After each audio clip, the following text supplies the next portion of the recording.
So start? Start. Hey guys.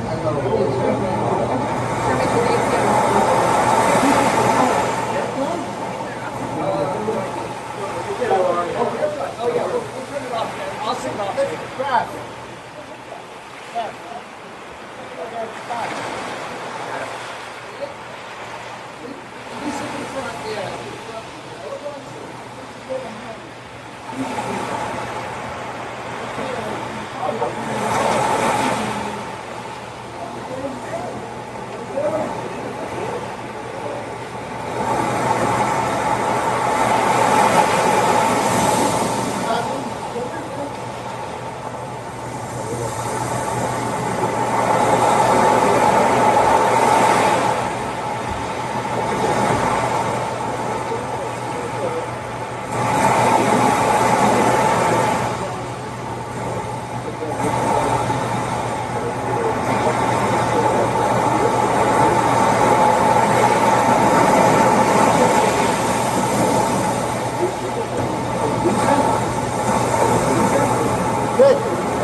for coming to the end of the Pier show. Ladies and gentlemen, this time I would like you to make sure you have your phones off. If you cannot do this, there is a toilet in the bathroom. You can drop your phone into the toilet. You can leave your phone on at that time. We ask this because we're using the Wi-Fi. So either switch it to airplane mode. I'll give you 15, 10, 9 seconds to do that, but thank you very much. And thank you all for coming, and please enjoy the end of the show! And down the road there lives a man I'd like you to know. He grew a great big marrow for the local flower show. And when the story got around, they came from far and wide. And when the people saw the marrow, everybody cried. Oh, what a beauty! I've never seen one as big as that before. What a beauty!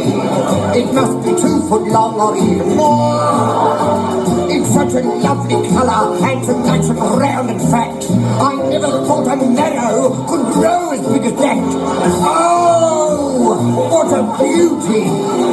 I've never seen one as big as that before. He was leaning on the garden gate the other day and beckoned to a lady.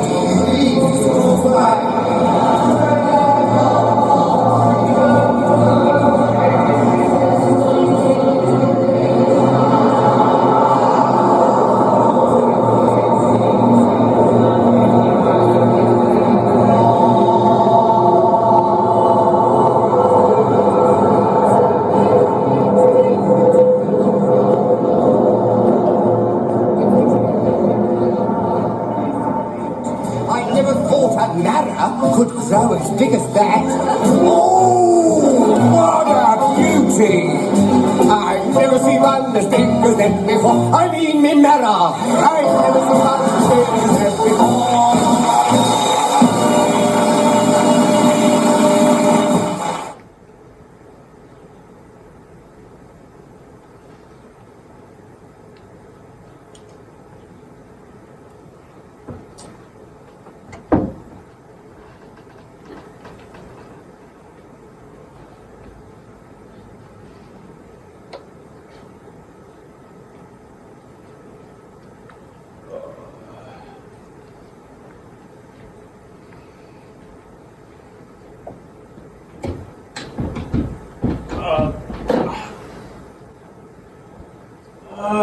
Well, isn't this a lark? Fell asleep in my dressing room after the performance. There I was drooling on myself after folk had gone home. God, I'm a useless bastard. Irish took my beer after the performance, but I must have gone a bit too far. Fell asleep sitting in my chair. Mr. Magister's sick of my antics already. He'll hit the roof if he finds out.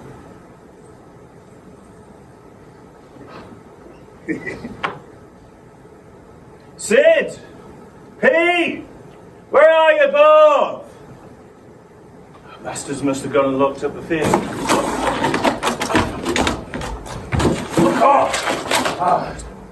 Oh God, what have I done? Since I gave such a rubbish performance tonight, it seems apt. Play tonight was for my benefit, so it seemed only right to have a drink or two. But I must have gotten a dirty glass. My head kills, I've heartburn, my tongue is coated with fuzz. I feel so fucking old. Even at my age I can make people laugh, if they come to the theatre in the first place, but not myself. Now there's a fine joke.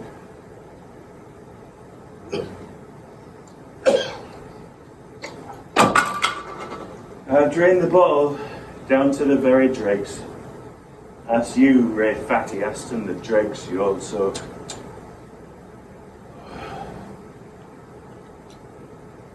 Strange though. Been treading the boards for years. This is the first time I've been in a theatre after lights out on my own. It's black as sin. Can hardly see a thing. Oh yes, I can just make out the prompter's box.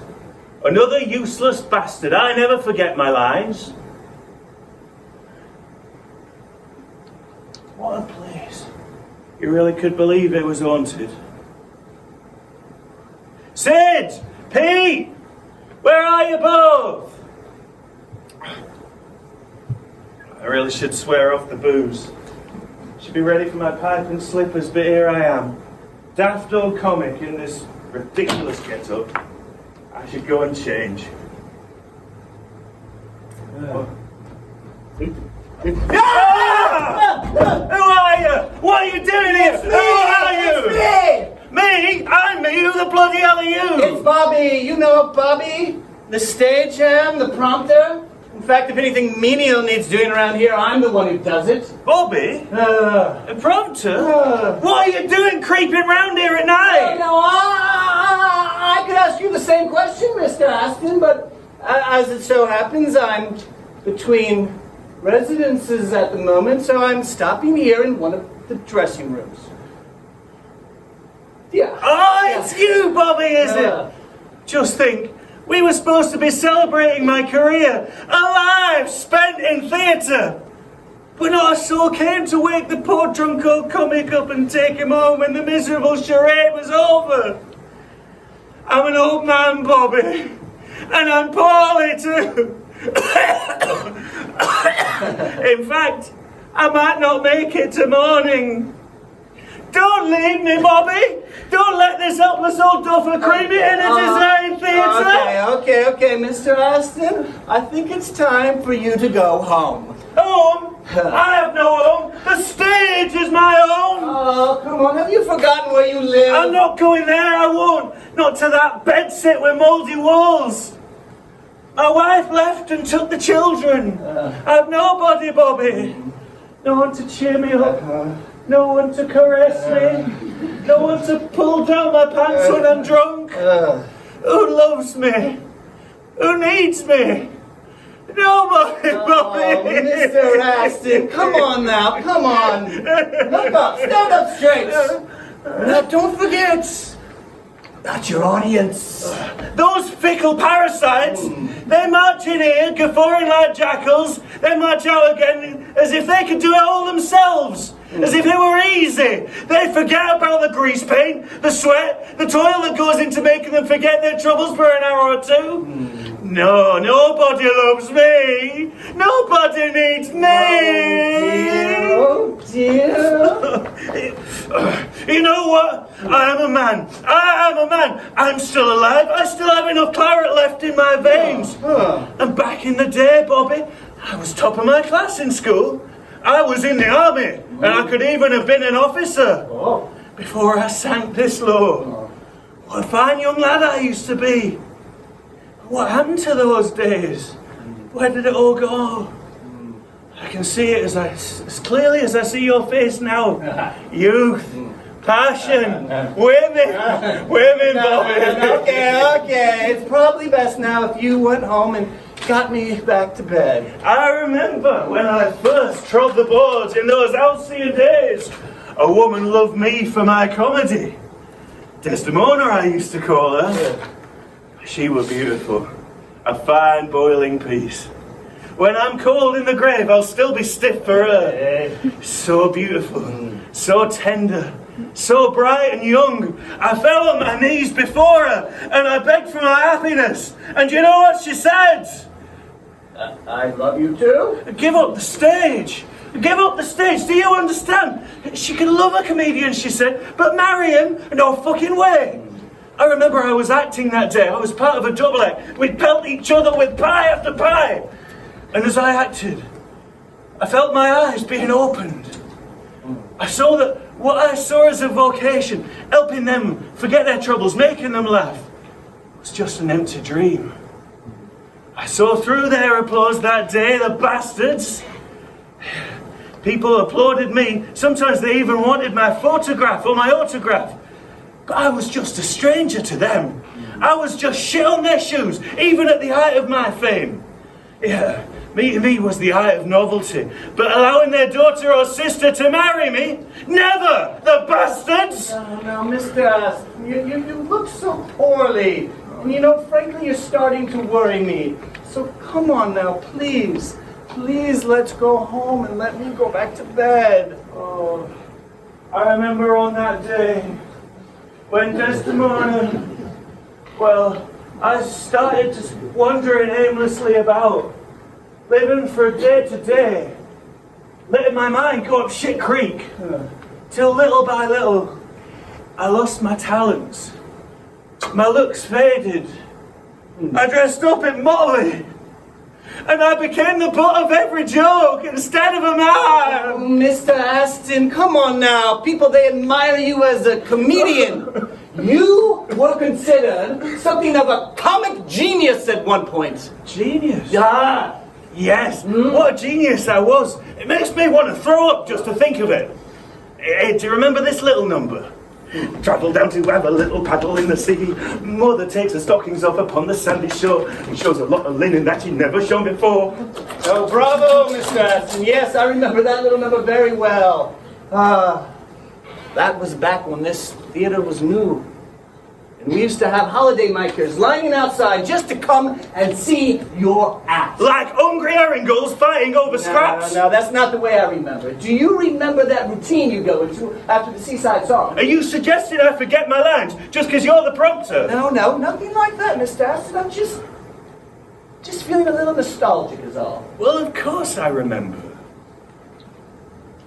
Hello, is this Harry Ramsbottom Fish and Chip Emporium? I'd like some fish and chips, please. I'd like some fish and chips, my good man. No, you misunderstand, Mr. Aston. I'll be the customer. I wouldn't dream of depriving you of your greatest comedy role. You misunderstand. You're supposed to say, I'd like some fish and chips, my good man. Yeah. Hello, is this Harry Ramsbottom Fish and Chip Emporium? I'd like some fish and chips, my good man. Fish and chips? You can have sausage and chips, battered sausage and chips, sausage, chips and gravy, double sausage and chips, double battered sausage. Never mind all that. I'll just have some fish and chips.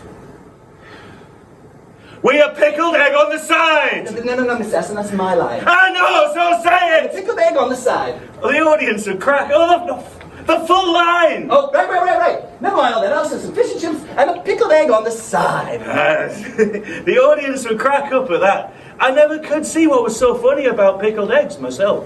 I think it's because they cause flatulence, Mr. Aston. Never mind. Never mind! Give me the line again, Bobby. Never mind all that. I'll just have some fish and chips and a pickled egg on the side. Pickled egg? You can have a pickled egg with your sausage and chips, a pickled egg with your battered sausage and chips, a pickled egg with your sausage, chips and gravy, a pickled egg with your double battered sausage and chips, a pickled egg with your double battered... No, but no fish and chips. But no fish and chips. Now! You want your line, Mr. Aston? I never forget my lines. You should know that about me. Give it to me again. But no fish and chips. Aye. Start by repeating what I just said. Well, I start by repeating what you just said. That's what I just said, Mr. Aston. Yes. So when you're ready, start by repeating what I just said. But what did you just say? I just said, when you're ready, start by repeating what I just said. But what did your character just say? Yes, but no fish and chips. Okay, now what do I say? Oh, Mr. Aston, I think you're a little drunk. Mr. Aston, I think you're a little drunk. Well, what did you say? I'm not drunk. I just got a dirty glass. Of course you did. You're just a little out of sorts, and that's why you can't remember your lines. I can remember my lines, I can. But if I were given something worthwhile to say, there'd be some value in remembering them. Comedy, comedy, comedy. Make them laugh. Get them coming back for more. I had aspirations to be a real actor, Bobby. A tragedian. Tragedians don't forget their lines. Do you think Jonathan Dewhurst forgot his lines? I wouldn't know, sir. Are you just like one of them them vultures, them herringulls? Do you know nothing of Shakespeare, of Sophocles? I wouldn't know, sir. I'm just the stagehand, the prompter, the factotum. I'll show you how it's done. Ever heard of Othello? The game? This is not a game. This is Shakespeare. Ooh. Othello, hot-tempered Moor of Venice, has just been tricked by the ruthless Iago into believing his faithful wife Desdemona has cuckolded him. Consumed with rage, Othello creeps into her bedchamber at night and pulls out a knife. Assassin! By heaven! I saw my handkerchief in his hand! Oh, perjured woman! Thou dost stone my heart! and makest what I intend to do a murder, which I had thought a sacrifice. I saw his handkerchief. Here's the very error of the moon. She comes more nearer earth than she was wont, and makes men mad. Mr. Aston, no! Mr. Aston, no! Mr. Aston, what are you doing? No! Mr. Aston! No, Mr. Aston! Mr. Aston, stop it! Looking for a pair of murderers. Mr. Magister! See them Pete told me they heard voices when they were locking up. I assumed foul play and got here as soon as I could. Only to find you two addlepates clowning around. What in the blue blazes is this mess? And what the hell have you done to my poster? Ray Fatty Aston. Is it not enough to give you top billing when you're way past your prime? You're kind of comedy, went out with Edward VII. And this is how you repay me. Listen, Magister, we were just rehearsing. Yes, that's it, rehearsing for a new show. Aston's Tales from Shakespeare. Meet my new sidekick. Your sidekick? I don't find this amusing. Oh, look at Queen Victoria. We are not amused. Well, we are amused, aren't we, Bobby? Bobby? You're fired, Aston! Get your things to your dressing room and clear out. I'll be docking your wages to get the poster repaired. And you, Bobby, expect your wages to be docked too. And get this mess cleaned up! Mr. Aston. Mr. Magister.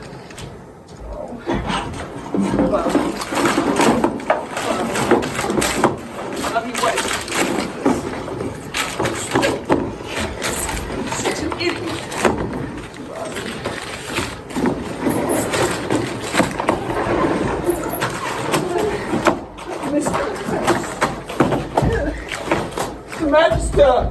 Mr. Magister, it's not my fault. Mr. Magister, help me! Mr. Magister, it's Mr. Aston's fault. He was going crazy. Mr. Magister! Mr. Magister! Mr. Magister! Mr. Magister!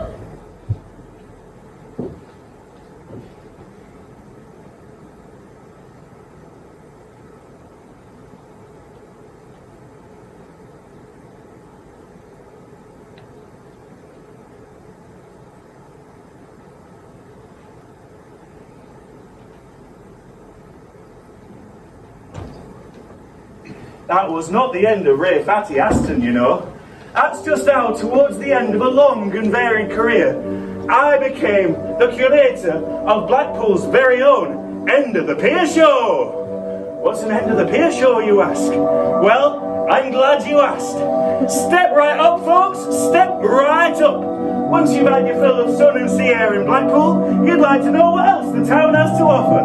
Blackpool's greatest attraction is, and always has been, the End of the Pier Show. All through the Sunday season, 2 shows a day, 7 days a week. You'll see things you never thought possible. Hear tales to send shivers down your spine. Smell exotic aromas from far-off lands. Reach right out and touch your fortune. What will it hold? Prosperity or penury? Take it on your tongue and taste the spice of life itself. All at the End of the Pier Show. Step right up and meet our attractions. First, direct from the mist-shrouded Isle of Man, Moirrey. This farmer's daughter will tell you a strange tale of an unusual pet gifted with the power of speech. It'll have your eyes and ears agog. That's it, step right up now. You'll meet Rosanna Romonav, the fortune teller. Once, this lady will gaze into a crystal ball for you and foretell your future if you cross her palm with silver. But cross her, and despair will be yours. She has the power to curse as well as bless. That's it, step right up now. You'll see the Rector of Stiffkey, a man of the cloth with an unusual preoccupation. A Sunday newspaper sensation. The Rector will preach to you an alternative gospel, direct from his own, a barrel on Blackpool seafront. And last, but by no means least, a girl with a secret so terrible, She had to hide it, even from her own mother. You're curious now, aren't you? You'd like to know what it is? All will be revealed in good time, at the end of the Pier Show.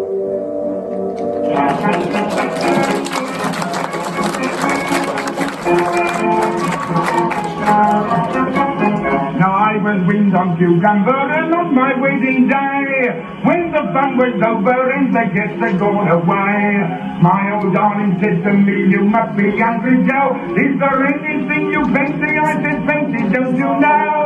I like pickle onions, I like pickle lily, pickle cabbage is alright with a bit of cold meat on Sunday night. I can go to Martin's, but what I do prefer is a little bit of cucumber, little bit of cucumber. I went flying through the air with my old bunny down.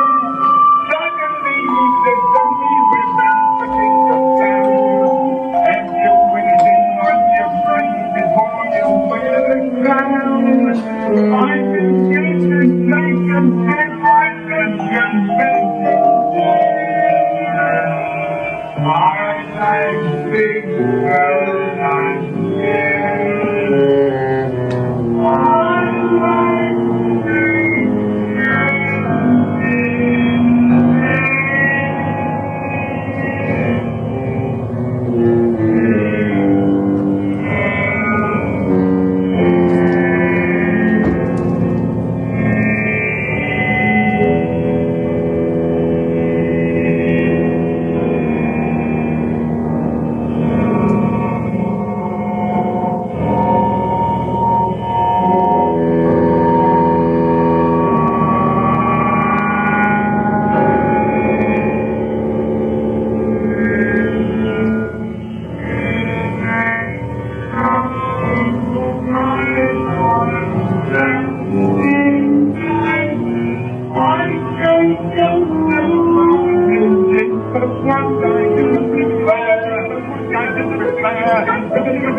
You two gentlemen are the first, you know, but we've had so many visitors making appointments ever since Jeff came to live with us.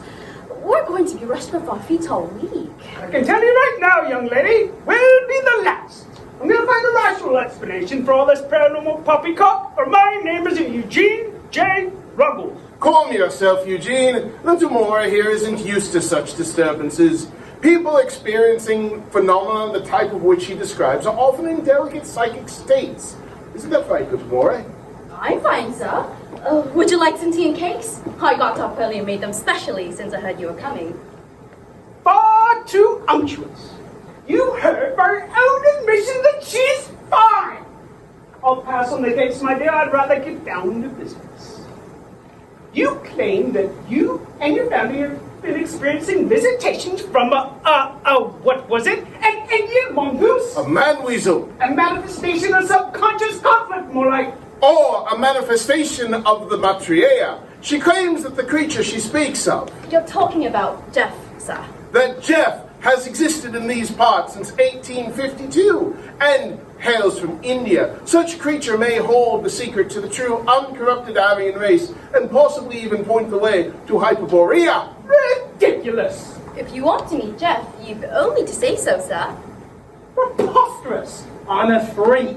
I have hands and I have feet, and if you saw me, you'd be petrified, mummified, turned into stone or a pillar of salt. Jeff, be guest. Please don't. You see, Eugene, I heard! that was a voice from beyond. That was a voice suffused with wisdom and gravitas. No mere schoolgirl could summon forth such a stentorian tone. This phenomenon has been studied.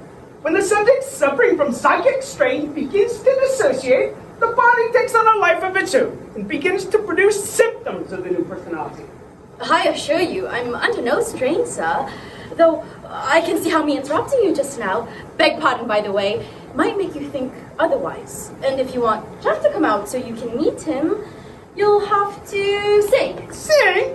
These masters of ancient wisdom often require ritual incantations before they manifest themselves on our lowly plane. Like a child who wishes whistling to himself in the dark, the disassociated subject creates a refrain of some kind to impose order under the psychic chaos. He likes Harry Champion. Harry Champion? What a mouth, what a north and south. Blimey, what a mouth he's got. Would you both join in? I've never heard anything so... But if it helps to placate the subject...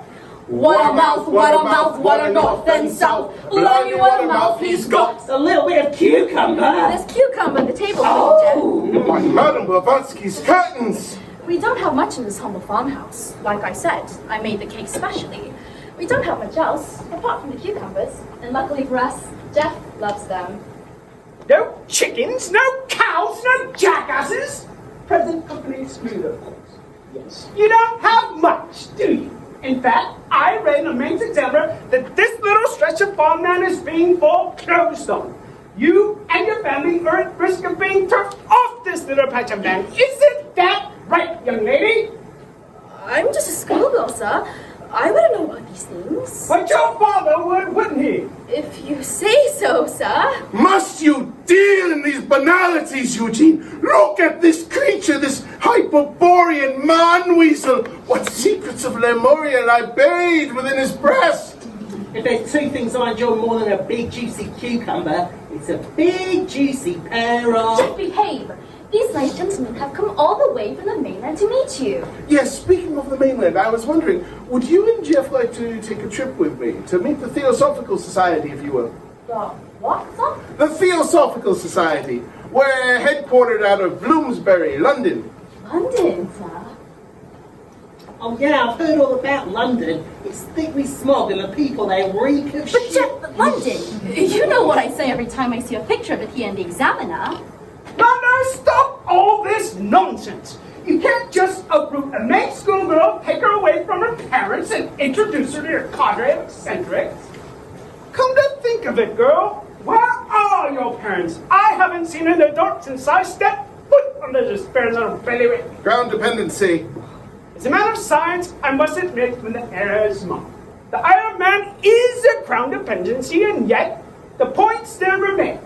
Where in the name of all that's logical are your parents? Why, they're working, of course, sir. Eugene, all this can wait. I want to talk with Jeff. Go ahead, balloon bonds. Jeff, you say that you're from India. If I said it to you, it must be true. He always tells the truth, sir.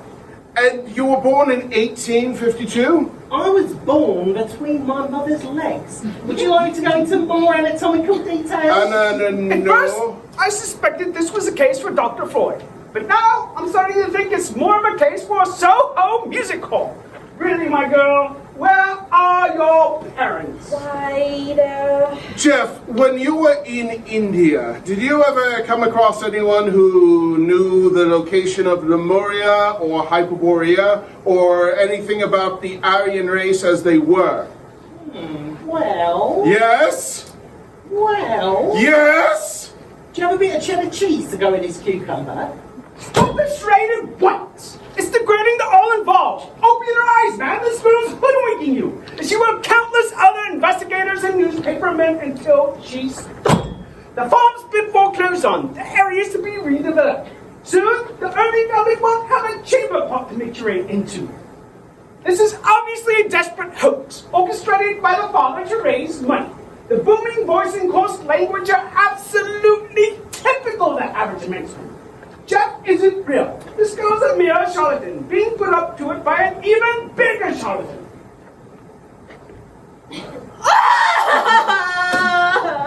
Now you see what you've done. You've upset the poor girl. Are you all right, little Moirrey? I merely pointed out that people are far too thin-skinned these days. Really. Here, have some water, my girl. Hyperborea, eh? Now, I can't say I've been there myself, but I do remember the holy men of Gandhara talking about it.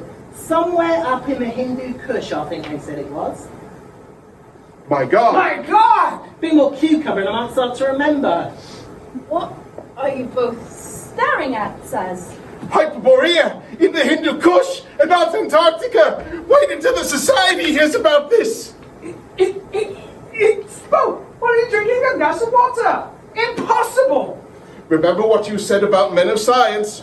But if I allow the possibility of a talking mongoose, then... Man weasel. But if I allow the possibility of a talking monweasel, then there are more things in heaven and earth. And there are more jokes in our act than there are pound notes in your purse. Not that many then. Boom, boom. Your act? Yeah, allow us to demonstrate. Moirrey, what line of business are your family in? The iron and steel business. My mother irons and my father steels. Hey, that one's older than Swedenborg's skull. Here's another one for you. If you got a lady weasel as a companion for me, how many weasels would you have? Why, 2 of course. No, 10. You don't know your arithmetic. You don't know your weasel. Ha ha! And the 1, 2, 3, 4. Any old gun, any old gun, any old iron. You would think, talking about a treat. You lift up from your nap you fling. A dressed in style, a brand new tie with your father's old green tie on. But I wouldn't give you tuppence for your old watch chain. Old iron, old iron.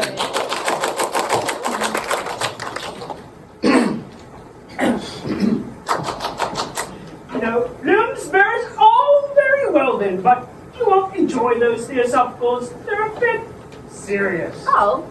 Yes, it's all seances, ancient rites, and pearl pledging. You'll be quite bored, I'm sure. Now, I'm a member in good standing of something called the Royal Society. If you were to come with me... Eugene! If you were to come with me, you can have all the cucumber sandwiches that you... Cucumber sandwiches? Mmm! Not to mention a ride through London on a double-decker bus. Sir! Besides, all we want in exchange is to do some tests here now, just to find out... Don't listen to his bold ass little girl! A bus ride through London, Big Ben, Tower Bridge. Don't be taken in by him. Once he starts sticking his electrodes into Jeff... You're not sticking anything into me, you bastard! Now, if you were to come with me to Bloomsbury, no one would have to stick anything into anyone. I'm sure some pickled cucumber could be arranged. Really, Nando? You plan to put these to one show for your little circle of oddballs? Oddballs? I'm not the one who goes around measuring skulls! Just what do you mean to imply, you crummy little motherbank? I'm not so modern that I don't think issues like this can't be handled old-fashioned way, you know? And I'm not so forgetful that I don't remember the article you wrote about me in the last Skeptics Review! You called me a crummy little mountebank then too, you black-shirted finger sniffer! How dare you bring my politics into this? Your politics puts you in good stead for street brawling. Let's go outside and settle this like men. It will be my pleasure. Yes. Well, Jeff, we certainly fooled them, didn't we? We did. We absolutely did. I feel a little guilty now. They swallowed your lies so readily. Our lies. All that stuff about India and Hyperborea. Miss Cullum at the library was so curious to know what all those books are for. A pity we can never tell her. Not to mention all that queer psychological stuff. Those Austrians are a mucky lot. Miss Cullum said you didn't feel right about me reading that stuff. Again, still, I feel bad. You shouldn't feel bad. You've always wanted to see London. I have. And I'm going to get all the cucumber I can handle.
looking well. Now listen.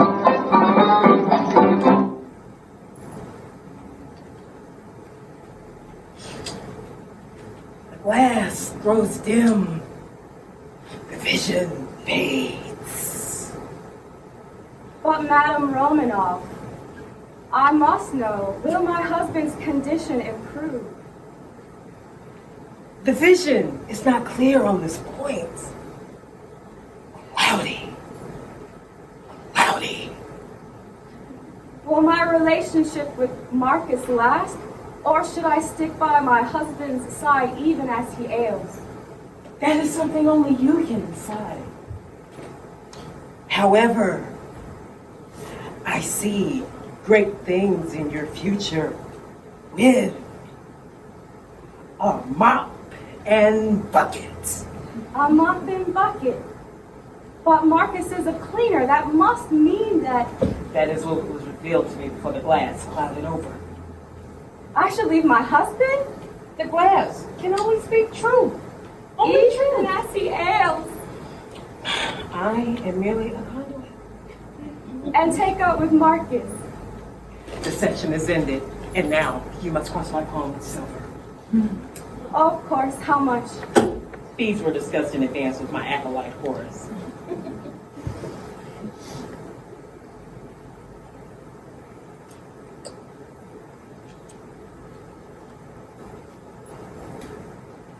My husband's doctor's bills.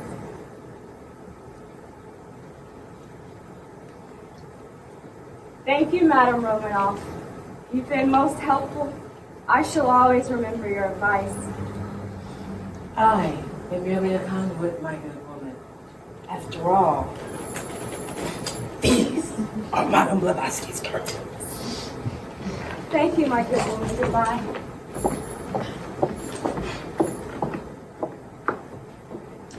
Horace. There are no more visitors for today, Madame Romanov. You really must step up our advertising campaign, Horace. Only 1 or 2 advertisements in the Times of London? Yes, madam. I'm sorry, but since the unpleasantness with the Bertrands, there has been an unwillingness on the part of the press. The Bertrands, those ingrates. I told them my medical advice for their son was merely in an advisory capacity, and my primary function was as a spiritual advisor. I was genuinely sorry when he passed. Of course. And at the seance, can I be blamed if the spirits wanted to say in your iron before descending into colorectal cacophony? The Times called it a macabre cakewalk. Vultures, they weren't even there. I never invite the press at my attempts to contact the young. Your divine intervention. Exactly. If the spirits wish flatulence, then the supplicants get flatulence. Yes, madam, but the press don't see it that way. Perhaps some sort of stunt would paint you in a more favorable light. Stunt? I don't do stunts, Horace. I am not Harry Houdini. Forgive my clumsiness. I only meant, for example, some sort of philanthropic gestures, that's all. My work is philanthropic. You don't repeat. I'm sorry, madam, but there's no need to. Isn't there? Isn't there? Ever since I took you on as my amanuensis, we've been beset with misfortune. If I didn't have a conduit to the spirit world, I'd be tempted to think you're cursed. Be cursed. What? Such impertinence, Horace. I wish your predecessor author were still here. A true gentleman, a marvelous amanuensis, one with a great spiritual potential. You know, I always try to be like Arthur. You tried to be like him. You weren't worthy enough to wash his feet. If he hadn't gone missing. I never did fully understand what happened that night. And you never will. Really, Horace. If your impertinence, if this keeps up, you'll find yourself pursuing the small ads of your Times yourself, looking for employment. I plucked you from obscurity, Horace. Who would have had anything to do with you after you were rusticated from St. John's College? Plagiarism. You tried to pass off Joseph Crosby's work as your own. When we met, you were nothing. Topping off your tea with gin and a Lion's Tea Shop in Soho. That's the only way you can stop that infernal steroid, isn't it? I gave you the chance to be on the right hand of the greatest spiritualist alive. I let you have the honor of hanging these very curtains, and how do you repay me? By contradicting me and bungling every task that I give you. Now, Speaking of stunts, to use your crew parlance, what about the spirit photography we did with Monsieur Dubois? There you go, take it right away, madam. See what you did.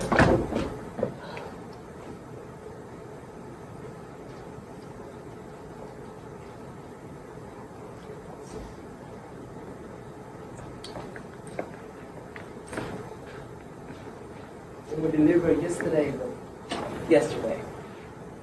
Horace, yesterday, I told you to bring these to me as soon as they arrive. As soon as they arrive. Can't you follow simple instructions? There you go with that stammer again. I should have never taken you into my inner circle. I should have left you for the pathological society to pick on. Now get out of my sight!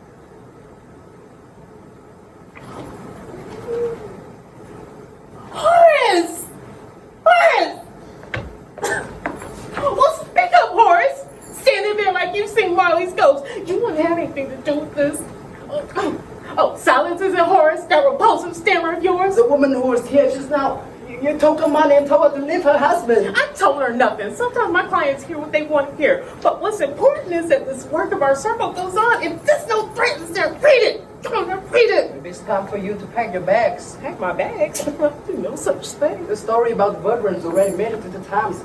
What if they have spoken to the authorities? The authorities? Horace, I told you before. I am merely a conduit. When I inherited Madame Blavatsky's curtains, I also inherited the ability to... money is an energy, as I told you before, Horace. And the further ones have nothing to take to the authorities. You told them you could get in contact with their departed son, and you took the money. I already explained about the energy, Horace, but enough of this. What are we going to do about this note? Our work is being threatened. Their departed son. I detest cheap sentiment almost as much as I detest Aristide. Those gaudy verdurins and their new money. Money you were quite happy to take from a grieving family. And because you consider them beneath you, you are rich for that symphony of flatulence. If the spirits wish flatulence... I was behind the curtain. Really, Horace? If I would have thought more about your condition, I would have never asked you to stand behind that curtain orchestrating flatulence. If only I still had Arthur. Arthur could be relied on.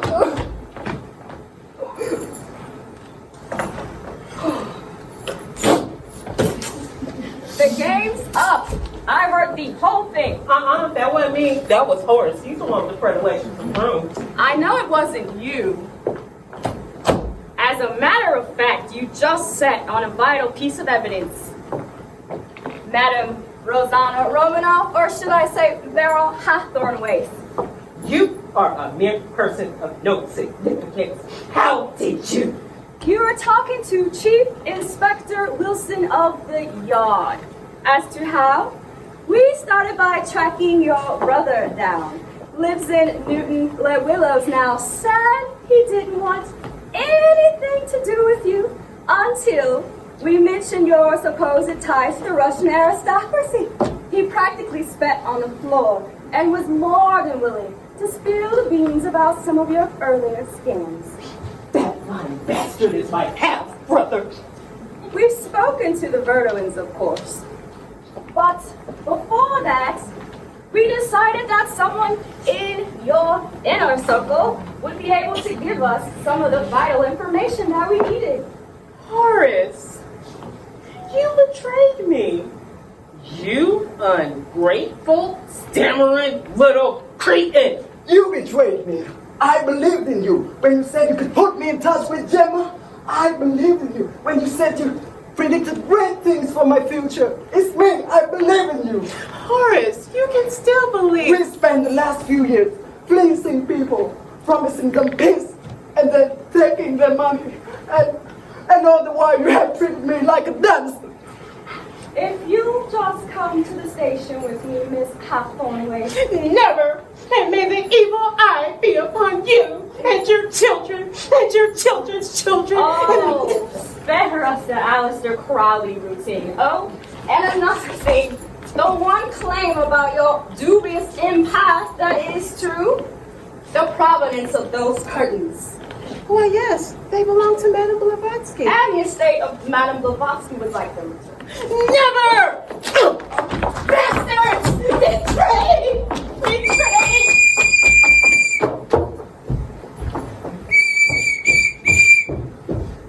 What do I do now?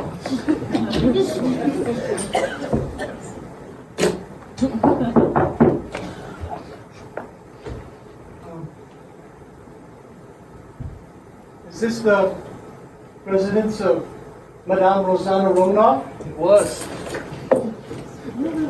It's just, I'm looking for someone who can get in touch with the beyond. It's my second wife.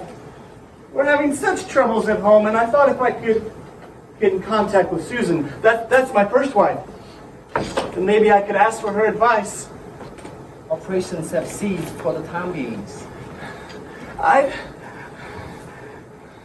I'd be willing to pay handsomely if I thought the conduit has a genuine connection with the world of the beyond. You don't by any chance, do you? I really, really need this.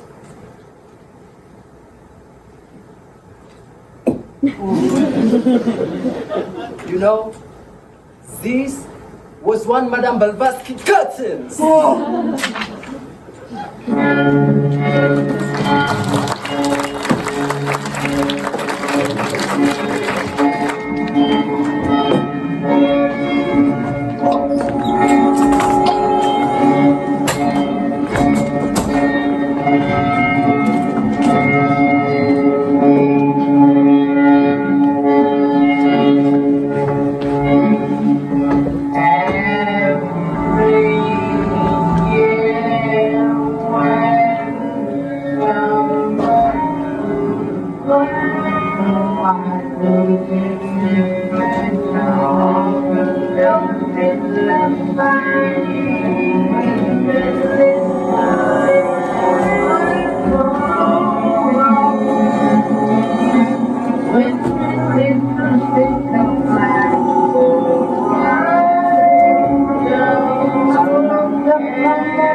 once the pastor of a cold parish in Norfolk, I ministered to the sick, the elderly, the poor, and especially the poor young women. A victim of manufactured outrage, I find myself in a barrel, like Diogenes before me. Get out of my light! The ways of Blackpool do mourn, for none come to their solemn feasts. Her gates are desolate, her priests sigh, her virgins are afflicted, and she is in bitterness. How beautiful are your feet in sandals, O princess daughter! Your round thighs are jewels, the work of a master hand. Your navel is a bowl that never lacks for mixed wine. Your belly is a heap of wheat encircled by lilies. Your breasts are two fawns, twins of a gazelle. Your neck is a tower, an iron tower. Your eyes are pools, black pools of Lancashire, which look upon the river estuary. Good God, man, it's you. What's become of you? And what liberties you're taking with the good book? I am meeting the demand of a rising middle class, which is neither cultured nor resourceful, but which wants desperately to be entertained. And it's all your fault, Your Grace. My fault? Oh, no, I won't have this pinned on me. I tried to save you. Ha! You got your 30 pieces of silver. You know, I find that scriptural allusion insulting. And anyway, rather fatuous, because Judas Iscariot... This is Blackpool, Your Grace, known for fresh air and fun. Hardly the place for exegesis. As you may recall, prior to joining the clergy, I led a life in which I trod the boards. Yes, I seem to recall. But you must explain. What has happened to you? After I left Stiffkey... After you were defrocked? At your express insistence... I had no choice. After I left Stiffkey, I had court fees to pay, Your Grace. Huge court fees. That is not my responsibility. I had little choice in the matter after that photograph emerged. The one of me and Estelle? In flagrante delicto. This is Blackpool, Your Grace. People are listening. Remember what I said about this lot? Neither cultured nor resourceful. Yes, but desperate to be entertained, yes. In the photograph, Estelle was in a state of undress. I had been set up, Your Grace. We were taking publicity shots for Estelle's acting career. I had no idea that she was naked beneath the shawl. She should have been wearing a bathing suit. A bathing suit? Good God, man, is that what you call the Lord's work? Luke 7:47.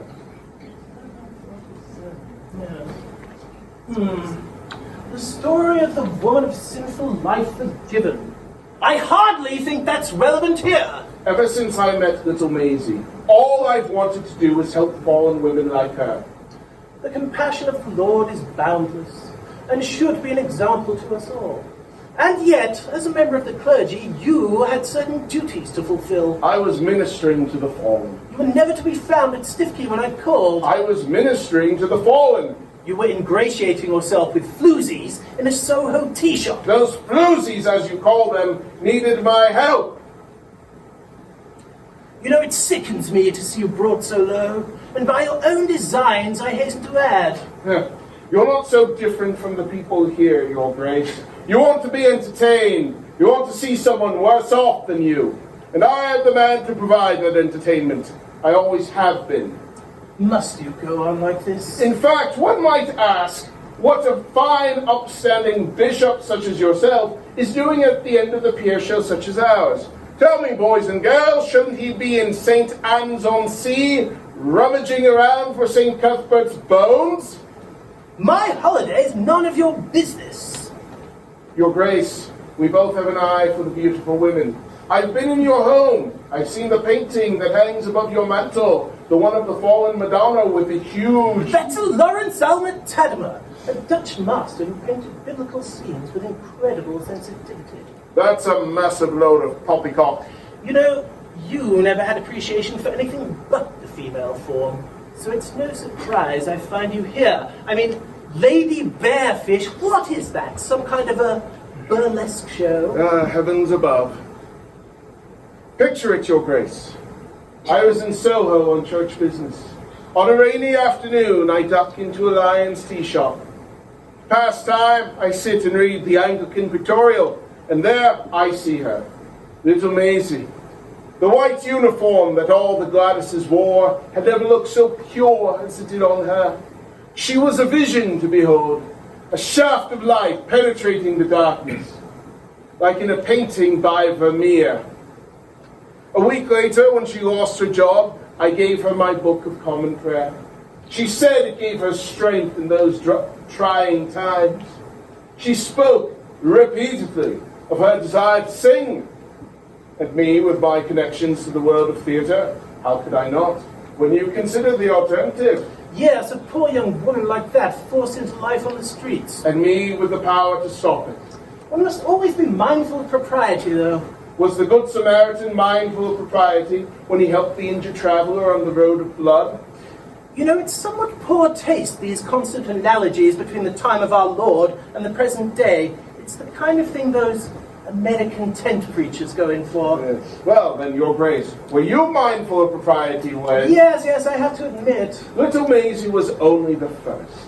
Estelle knew nothing of our Lord before she met me. And then she joined our choir. You heard her rendition of Jerusalem. You think his light come? What was that, Your Grace? Yes, she sang like an angel, I have to admit. That was my doing, if I do say so myself. And Your Grace, does the good book have anything to say about a life spent trotting the boards in moral terms? No, I don't believe it does. Look at these people, Your Grace. Those women over there. All year long, they work in the factories. Dark, satanic mills. Grime, sweat, and toil. 3 days a year there's a bank holiday and they come here. And what do? They seek entertainment. They seek diversion. They promenade idly. And the devil... Yes, he will find work for idle hands. If you could convince them, tell them, one of them, that they had a gift. And that gift was divinely given. Wouldn't you? Yes, I suppose I would, yes. Harold! You blithering nincompoop! I'm running Blackpool's most blistering end of the pier show here, not some empty tea room in St Anne's on Sea. Harold? Oh, yes. Since you came to work for me, I've had nothing but a pain in the backside from you. Those nuns from St Maltatina's Covenant yesterday, did you have to rile them up so much? They weren't from St. Montatina's, they were Poor Clares. I don't care if they were the 12 apostles themselves. They were gnashing and wailing by the time you were done with them. Did you have to argue religion with them? You know, your colleague here does have a reasonable knowledge of Scripture. It's an end of the pier show, not a Sunday service. And another thing, I told you it was your job to muck out the lions. Did I fail in my task? Fail in your task? It smells like a Liverpool latrine out there. You'll have to spend your break time cleaning it up. But that's not the worst of it. Oh. How do you know this man? We worked together for a time. Would you believe he's a bloody pervert? Our weasel handler Moirrey is the only one who can make the little bastard talk, and she's out back right now crying her eyes out because of the things this pipe-pot Priapus has been saying to her. Good God. He even showed her some postcards, and I'm not talking about Donald McGill. You monster! When we reach the end of the summer season, I'm kicking you out and replacing you with the fattest man alive. But what about that idea we had? The one to take my act to the next level? You can take your act and shove it. Have those lions mucked out by the time I return. Shipwrecks. To think, you almost had me convinced. It was a misunderstanding. I was telling her of the evils of the flesh. And illustrating it with postcards, I should have done more than just defrock you. So, this is it then. Faithful service to the end of the pier show, and I am to be shown the door, replaced by a gastropod. You still have the gall to feel sorry for yourself. When I was in the barrel, I was preparing my appeal, but I see now it was pointless. This lot. They've seen different vicars and barrels before. They've seen lady bearfishes and talking man weasels and more besides. If I am to keep their patronage, if I am to keep them entertained, I have to up my game. And so the Portland P.T. Barnum and I had come up with an idea. Dare I ask what it is? Daniel chapter 6. Good God! I shall withstand those lions. No, I shall tame them. They shall become docile like lambs and roll over before me. And why? Because I, Harold Davidson, the rector of Stiffkey, am blameless before God. This is monstrous. I won't have any part of this. I wash my hands of this situation. You should watch it with the biblical allusions, Bertie. My fellow creatures, I stand before you like St. Francis before me. Nation and workers the down.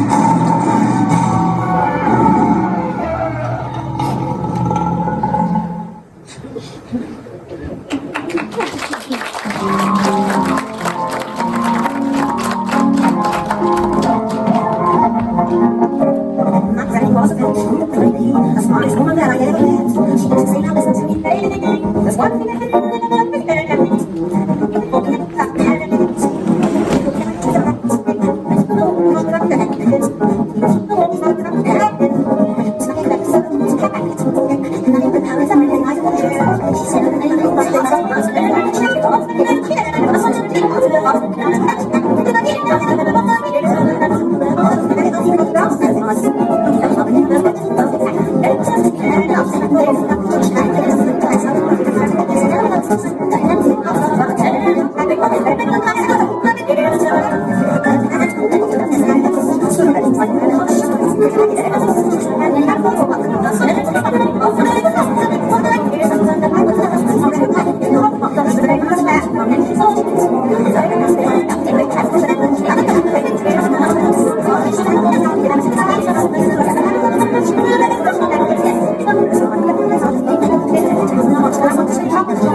You may come home without you, you know what?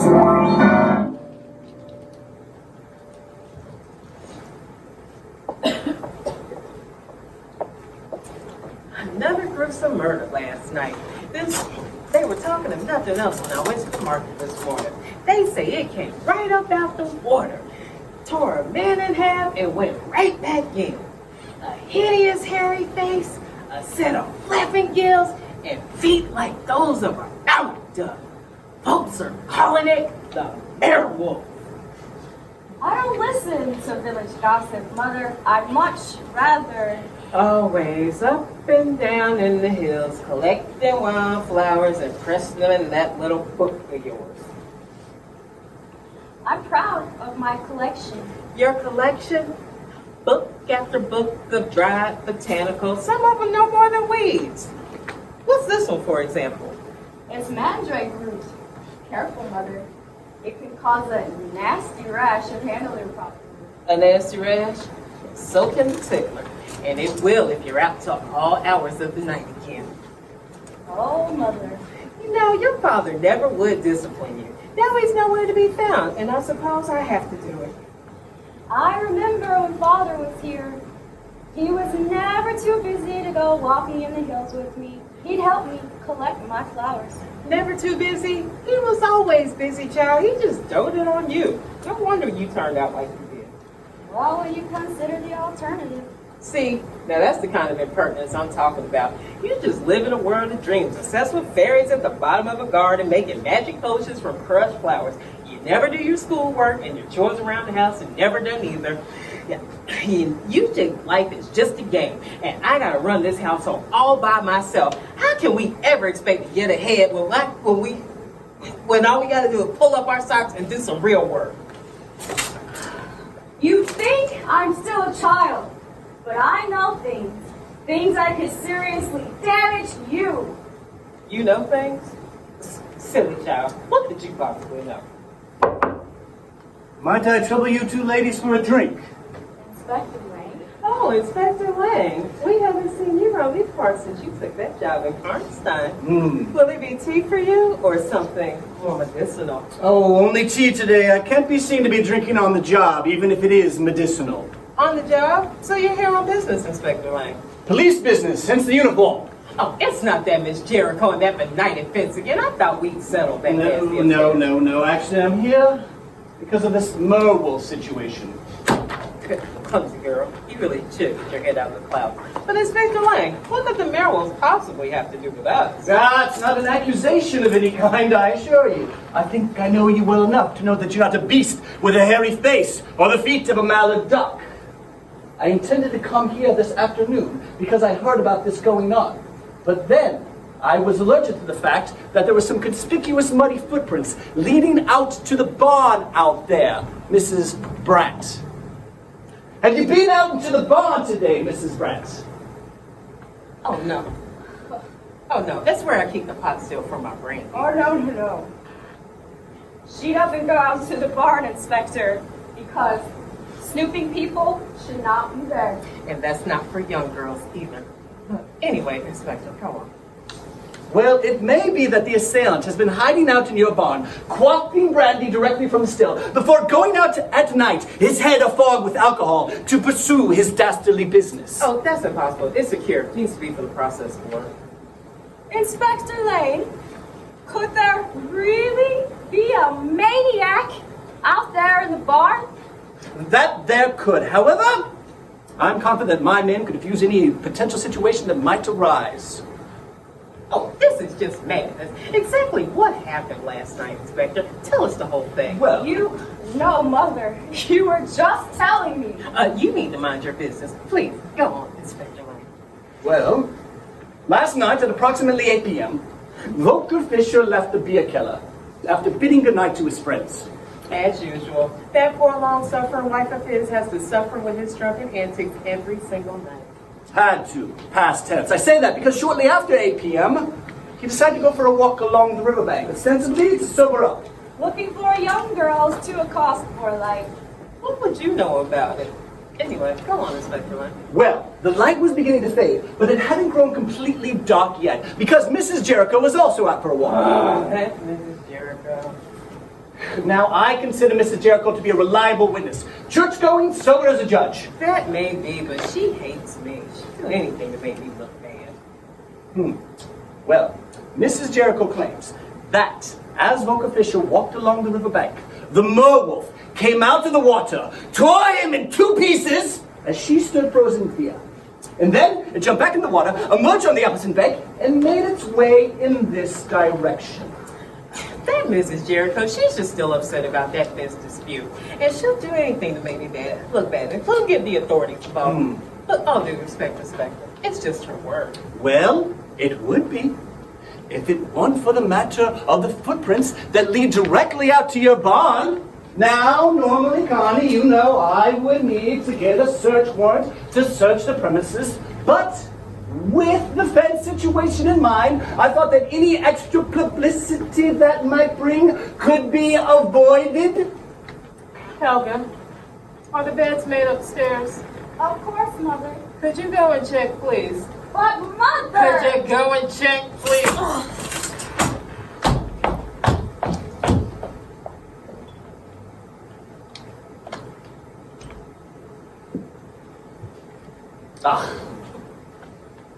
Now, Connie, you know that I'm on duty.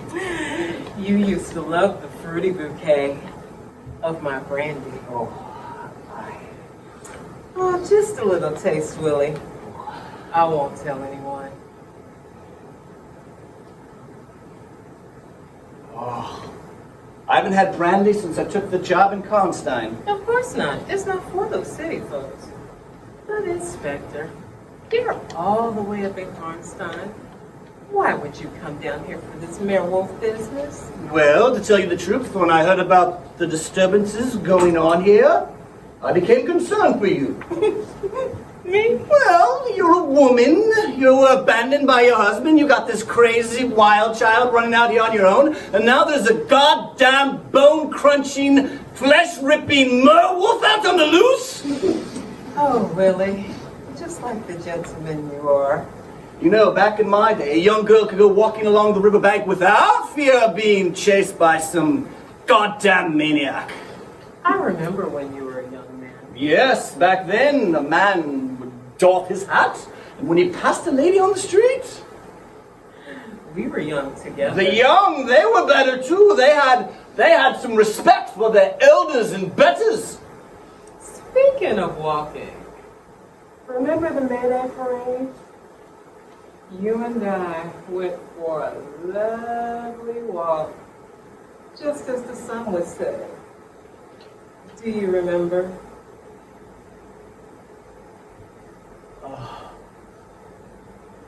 You made a beautiful May Queen. I sure did. That walk along the riverbank. That walk was the first time. That was the first time that you and I. That was the best. Since the beds were made this morning, there was very little for me to do. Drinking on the job, Willie?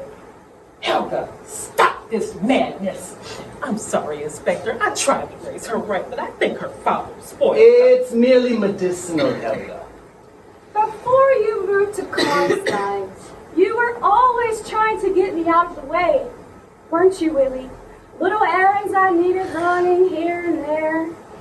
Why was that, Willie? Was there some reason you wanted to be alone with my mother? Do you want the template? There's no need to use force, Connie. There are places, you know, places where young girls can be sent to.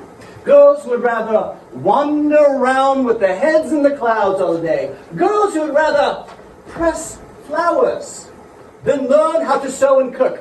Girls who notice far too much about their elders and betters.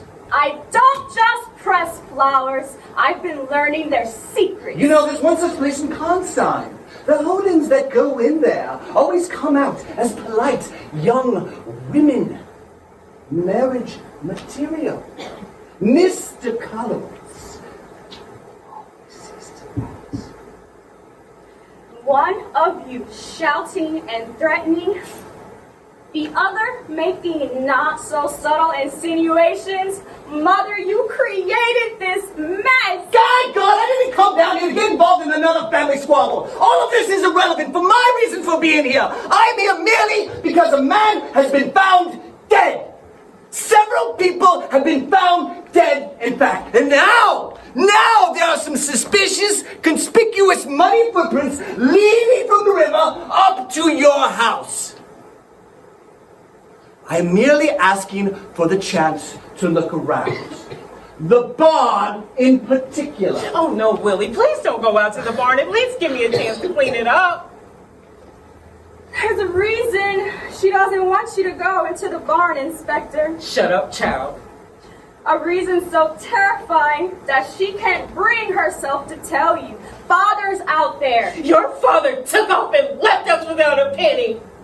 You killed him because you were foolish enough to think that your dear Willie would marry you, but he just wanted peace on the side. Because when the Karnstein job came along, you couldn't see him for dust. I've always known about you two. Father knew too, had he been a man of higher standing, he would have given you a damn good thrashing, but he knew about your fondness for planting bits of evidence here and there. With the two of you against him, he didn't stand a chance. Now his body's out there in the barn. Helga, stop this nonsense! I meant what I said about the reformatory! You bitch!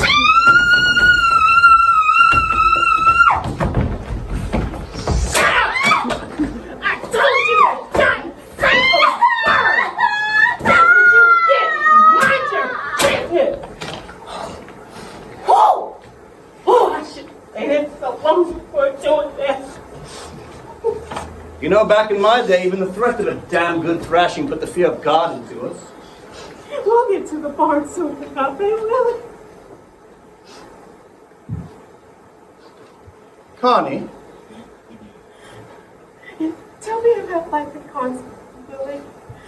You think you're such an important man. I know you have a lot of responsibilities right now. Connie? Connie? Listen to me, was she telling the truth? She's lying. You know she's a fantasist. You know she makes things up. You were the first person to see it. I mean, what would she be doing in the barn late last night? Unless...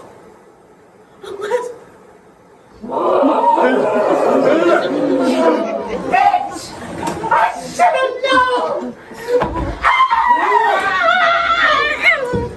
Helga? Now let's not be hasty. We can forget all about the reformatory. We'll find someone much nicer to put you. Somebody.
You are a chosen few, a privileged minority who have actually gazed upon the mysteries held here in the end of the Pier show. When you leave this place and tell your friends what you have witnessed, they'll shake their heads in disbelief. They'll cover their ears when you tell them of Moirrey, the Manx schoolgirl they all thought a fraud, and Jeff, the talking man-weasel who confounded all the experts. When you tell them of Lady Rosanna Romonav, once fortune-teller to the aristocracy, and now here to foretell your fate, they will cross themselves. When you talk of the Rector of Stiffkey, preaching his gospel from his barrel, real Sunday newspaper scandal in the flesh, who, before your very eyes, almost, was devoured by a ravenous lion, they'll avert their eyes in terror. And when you tell them of Helga Brandt, Transylvania's very own werewolf, they'll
show